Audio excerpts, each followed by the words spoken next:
Magandang araw mga kaibigan. Pag-usapan natin ngayon, bigyan ng reaksyon itong mga pahayag ni Senator Marcoleta tungkol sa kanyang investigation sa Blue Ribbon. Pinahayag niya na personal daw silang nagkita, nagmeeting ni President Marcos Jr. At ano ang napag-usapan nila sa meeting na yan? Galing. Okay, so pakinggan natin siya.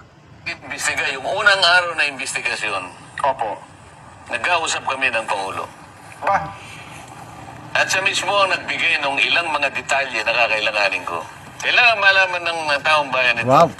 Yan ang malaking balita ngayon. At Opo. sinabi niya sa akin, sana ay magtagumpay ka. Kaya, para dyan sa gumawa ng komunikasyon na yan, hindi. Ang Pangulo mismo ay nagbigay ng pahiwatig na sana magtagumpay ang iyong pagdinig.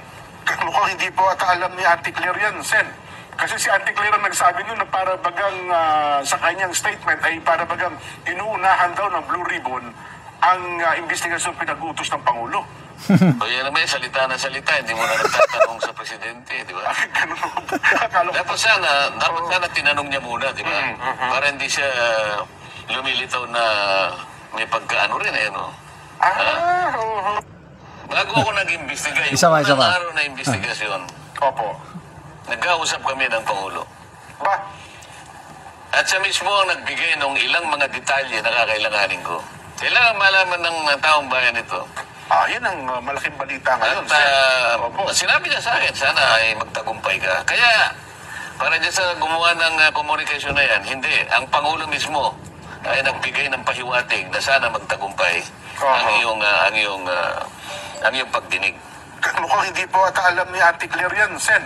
Kasi si Auntie Claire ang nagsabi nun na para bagang sa kanyang statement ay para bagang inuunahan daw ng Blue Ribbon ang investigasyon pinag-utos ng Pangulo.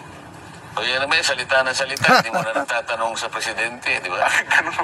Akala ko. Dapat sana tinanong niya muna, di ba? Para hindi siya lumilitaw na may pagkaano rin, no? Oo. Bago ako nag-imbestiga. Okay, so salamat Senator Marcoleta. Ngayon ko lang napag-alaman na nag-usap sila at dito ko makita ang determinasyon ni Pangulong Marcos na tuldukan itong issue na ito. So may narinig din akong statement ni Mayor Magalong. Tinanong siya ng local media ata sa Baguio. Anong tingin niya, anong patutunguhan itong investigasyon nito? Sabi ni Mayor Magalong na seryoso si Presidente sa investigasyon ito at galit na galit daw siya. Ito, dalawa lang daw silang nag-usap, ni Mayor and the President. Galit na galit daw ang Pangulo. Sabi daw niya, hindi ako aalis sa aking termino na walang mangyari. So, ibig sabihin, determinado siyang may mapanagot. So, ang tanong, papaano? Investigasyon. So, kung sinusuportahan ni Pangulong Marcos Jr. ang Blue Ribbon, baka hintayin na lang niya na matapos ang Blue Ribbon Committee report at yun ang basihan niya na magkaso. So, akala ko kasi ang Pangulo magkakandak din siya ng sarili niyang investigasyon. Kasi magbuo siya ng independent body. Isa ngayon wala pa naman eh. So, to me, this is good news na walang sapawan ng rule dito. So, Blue Ribbon, mag-imbestiga kayo. Kung ano man ang findings nyo dyan, gagamitin namin, sasampan namin. Maganda yan eh. So, wala talagang sinasanto kung ganun. Kung nag-usap na ang Pangulong Marcos Jr. at ang Blue Ribbon Committee Chairman. That's good news. So, next na tanong is, ang tanong ngayon is yung i-offer kay General Torre na trabaho na anti-corruption related. Okay, yung kay General Torre, anti-corruption na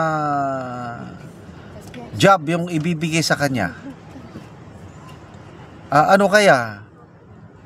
Ito na ba ang separate investigation na gagawin ng Malacanang at si General Torre ang mangunguna? To me, yung ginawa ni General Torre kay Tatay Digong, hindi talaga katanggap-tanggap yun. Masama ang loob ko. But, iset aside lang muna natin yun. Kasi, ang kalaban natin ngayon, grabing problema natin itong corruption sa flood control project. Kung i-designate ni Pangulong Marcos Jr. si General Torre na mag-imbestiga, palagay ko, may maitutulong siya. Dahil nga, isa siyang pulis. Trabaho ng pulis yung mag-imbestiga. Alam nila yung ano. Ako, nasubukan ko ring mag-imbestiga, although hindi sa mga ganitong malalaking kaso. Nag-imbestiga ako ng mga abuso ng mga sundalo namin noon. Talagang napadischarge ko, naparusahan yung mga sundalong nang aabuso. So may konting knowledge lang ako sa investigasyon. So ito ngayon kay malawakan, malalim na korupsyon, kailangan natin ng magagaling na investigador. Ayan, sana si Mayor Magalong kailangan tinanggihan ng Pangulo.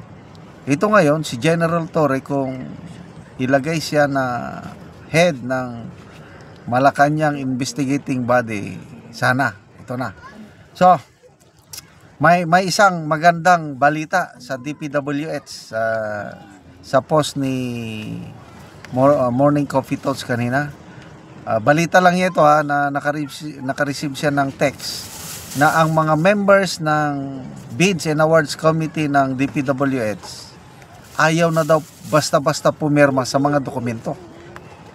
Na this is good news kung totoo yun, dahil once na ang Bids and Awards Committee gagawin niya ng eksakto yung trabaho niya, wala nang makakalusot na korupsyon.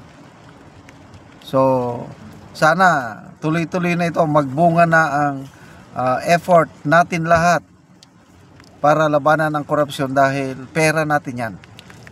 So, good luck kay Senator Marcoleta. Kailan ba ang next hearing? Hindi ko pa alam. Kailang susubaybayan natin ito, dahil may pag-asa tayo na mapanagot, mapakulong ang mga tiwaling gobyerno, opisyal sa gobyerno, kontraktor at politiko sa investigasyon na ito.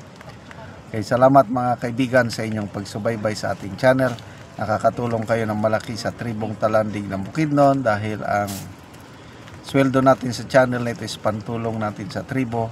Namimigay tayo ng mga libreng yero at pako para makapagpatayo sila ng mas maayos na tirahan. Panoorin nyo ang video na ito. Ano ko, hindi naman ang gayad yung tampo doon.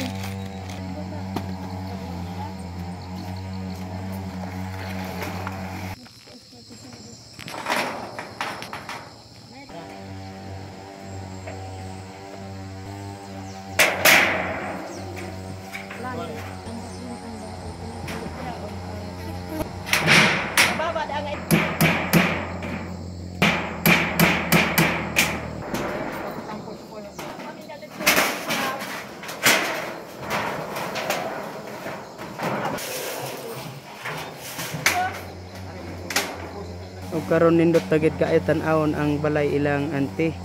So ilan na gyud na atop ang gihatag sila nga yero.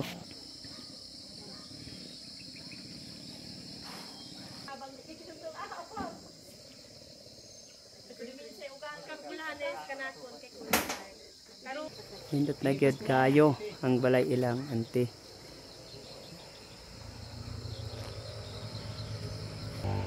Salamat kaayo sir sa imong pagtabang, labi na sa Ginoo nga gigiyahan ka sa Ginoo nga magtabang ka. O sir, salamat kaayo kay daghan pa kaayong nanginahanglan sa amoa. Unya sa labi na sa imong kuan himo nga mo ay imong gisugo nga tan-aw og mga pobre nga wala ilang ikapalit. So salamat kaayo sir. Daghan pa gid kaayo sir ang nanginahanglan dinhi sa among barangay. So diya ra ko kutob sir. Salamat kaayo sa Ginoo ra gid magbalo sa imo ha. Salamat kayo ante.